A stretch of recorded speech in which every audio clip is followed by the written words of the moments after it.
Tarsands Network. Can people at the back hear okay? No? Okay, so can everyone shuffle forward? Because there's quite a lot of space here at the front. Maybe some of the people at the front, I don't really want to make you sit on the cold floor, but I don't know, crouch down a bit or something so people further back can hear, and maybe put banner placards down and stuff.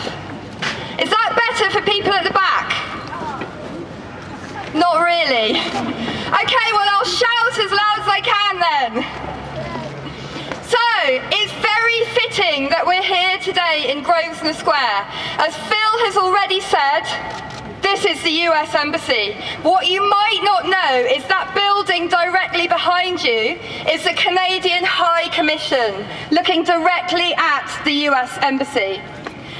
Now, Canada is one of the biggest climate criminals around today. At home, they are gagging climate scientists. They are riding roughshod over Indigenous people's rights. They are branding environmental NGOs as radical extremists. In the UN climate negotiations, no country has won the Fossil of the Day award for blocking climate action more than Canada. Over the years, Canada has won that more than any other country. Last year, it pulled out of Kyoto because there's no chance it is going to hit its emissions targets.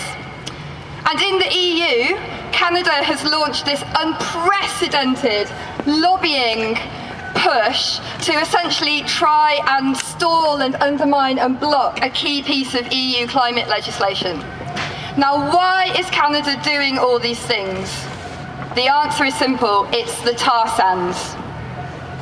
Now, the tar sands are, as Phil said, where the fossil fuel industry is taking us now that conventional sources of oil are running dry and getting harder to reach. Tar sands are not actually oil, they're a kind of sticky bitumen that's found in the ground that take a huge amount of water and energy, toxic chemicals, in order to turn it into oil that you can actually burn in your car. And this is where the oil industry is taking us. The tar sands industry in Canada is absolutely huge. It is the biggest industrial project in the world. It covers an area the size of England and Wales. The amount of oil it is extracting is 1.5 million barrels a day, and to do that it is clear-cutting and destroying the ancient boreal forest, which is the second largest intact ancient forest in the world after the Amazon.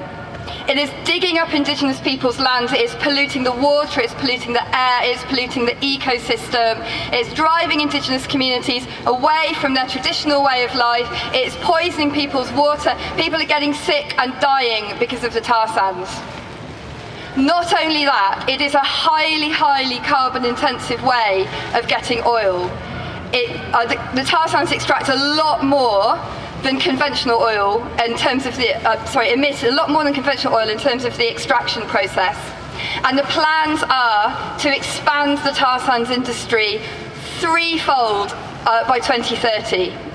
Now, what all of this means, James Hansen, who Phil referred to, a very respected climate scientist from NASA, has calculated that if all the tar sands are extracted as planned, we have no hope of staying under a 2-degree temperature rise. He has called the tar sands game over for the climate. That is how significant it is, because there's so much carbon locked up in there. So that's why we've got a problem with the Canadian High Commission and the Canadian government today. But I've actually got some really good news for you. Essentially, at the moment, the tar sands are landlocked. They're situated in northern Alberta, in the middle of the massive country of Canada. At the moment, nearly all of the tar sands oil is going to the US economy. But in order to expand threefold as they plan, they need to get to new markets. In order to get to new markets, they need to build pipelines. There are two major pipelines that Canada is trying to build at the moment. The first one, the Keystone XL pipeline, would take tar sands oil from Alberta all the way down to the Texas coast. The pipeline is nearly 2,000 kilometers long, and it goes across, many, many thousands of people's land. There has been a huge movement of opposition in the US to the Keystone XL pipeline. Last year, the White House was surrounded constantly for 15 days. 1,250 people were arrested, blockading the White House to stop the Keystone XL pipeline. And it actually influenced President Obama. He actually blocked TransCanada, the Keystone XL company's application for the pipeline, which was really, really amazing, and it was a real victory for the people who'd been blockading the White House. But of course, TransCanada started finding a way around that, so they decided they would build the southern part of the Keystone XL pipeline while they waited to try and reroute the northern part to connect it up to Canada and to try and find a different way of taking it. So what's happened in the last few weeks is this amazing direct action movement has sprung up in Texas called the Tarsands blockade. They have been blockading the bulldozers and the developers who are trying to get the southern portion of the Keystone XL pipeline built. The blockade, rolling blockade, has been going on for 69 days. Loads of people have been arrested. As people are arrested, more people come in to take their place. People are sitting in trees, people are locking themselves to bulldozers. 2 days ago, a friend of mine who actually came to the BP AGM with us a couple of years ago, Diane Wilson, locked herself to a construction truck, got arrested along with her friend Bob, and has now begun a hunger strike in prison against the Keystone XL pipeline. The resistance that we're seeing in Texas is absolutely incredible. And can I just have a cheer of love and solidarity for the Tarsands blockaders in Texas?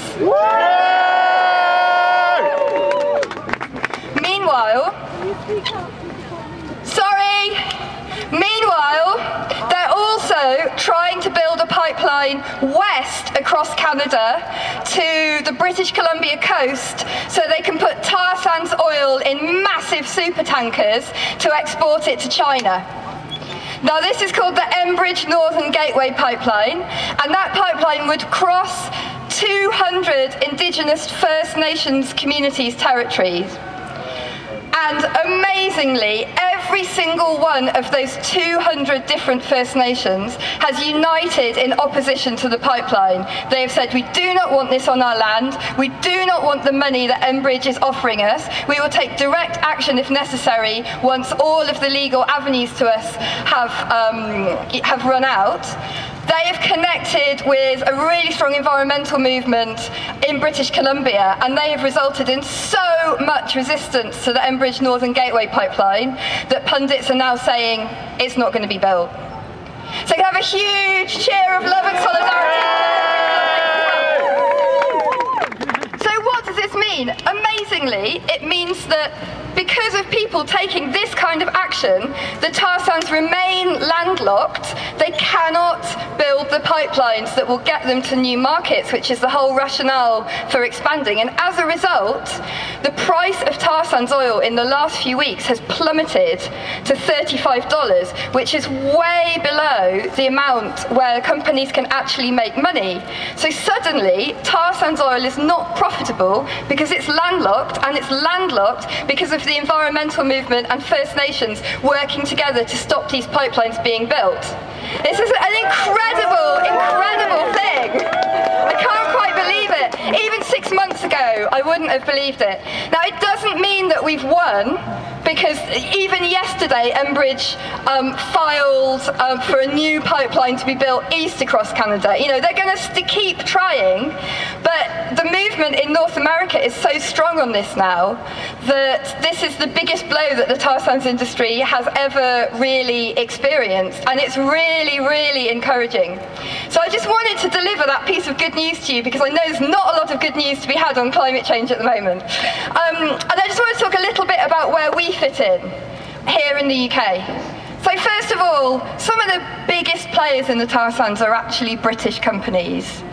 BP is in there, and BP, as you'll know, their brand is plastered across many of our most loved cultural institutions: the Tate, the British Museum, the National Portrait Gallery, the Royal Opera House, the Natural History Museum. They're all sponsored by BP. Shell is the biggest extractor of tar sands in the whole industry, and it is currently trying to double its extraction.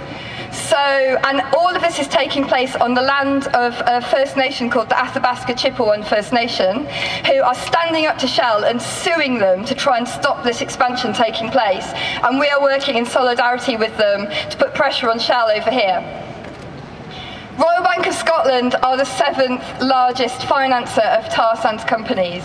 So even though the tar sands extraction is taking place in Canada, a lot of the financial and corporate ties are actually here, and a lot of the impetus is here. So we definitely have a role to play in this battle. But probably the biggest role we have to play is, I've talked about trying to find new markets for the tar sands. Well, Europe is a key new market that Canada wants to export to. That's where the oil from the Keystone XL pipeline will go if that pipeline is built. It will come to Europe.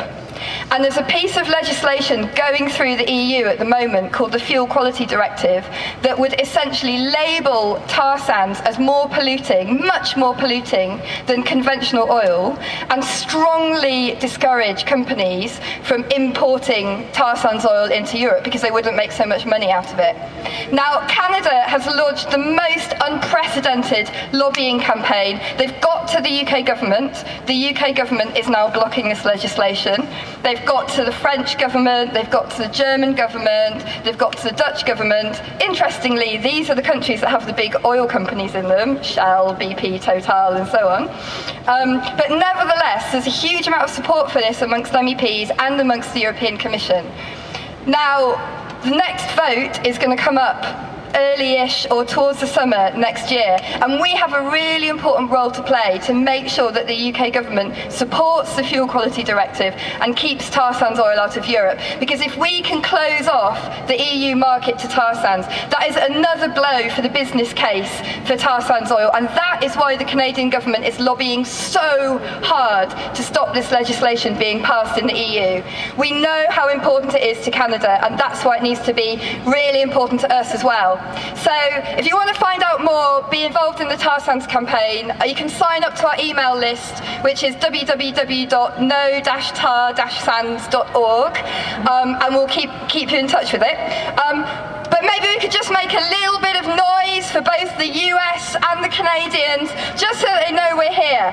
So if I say shut down, you say tar sands, shut down. Tar sands. Shut down. Tar sands. I say climate, you say criminal. Climate. Criminal. Climate. Criminal. I say dirty, you say diplomacy. Dirty. Diplomacy. Dirty. Diplomacy. I say pipelines, you say no tar. Pipeline. No tar. Pipeline. No tar. Thank you very much.